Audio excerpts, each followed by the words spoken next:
Aplikasi Signal dikabarkan sedang melakukan uji coba fitur baru yakni Stories. Kehadiran fitur ini mengikuti jejak WhatsApp, Instagram, dan Snapchat yang sudah terlebih dahulu memperkenalkan fitur Stories. Fitur Stories di Signal itu memungkinkan pengguna membuat dan berbagi foto, video, atau teks dengan pengguna lainnya serta bakal hilang otomatis usai 24 jam ditayangkan. Pengguna lain pun bisa melihat, berbagi, bereaksi, dan membalas postingan Stories pengguna tersebut.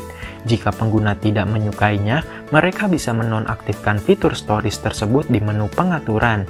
Selama masa pengujian, fitur baru itu masih berlaku untuk pengguna aplikasi Signal versi beta.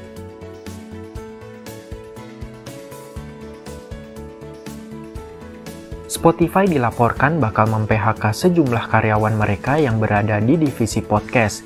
Adapun jumlah karyawan yang terdampak PHK adalah sekitar 5% dari total karyawan yang bekerja di divisi tersebut.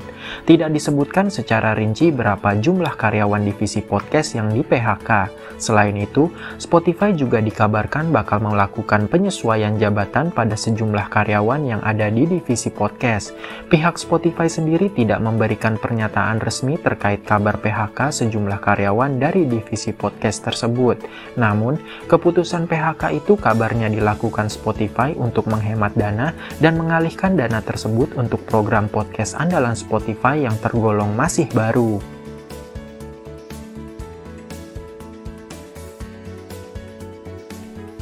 Baru-baru ini, muncul modus penipuan baru dengan metode rekayasa sosial yang bernama Peak Butchering Scam. Modus penipuan ini sendiri mengincar investor kripto. Untuk diketahui, modus penipuan ini berasal dari istilah para peternak yang menggemukkan babi-babinya sebelum disembelih.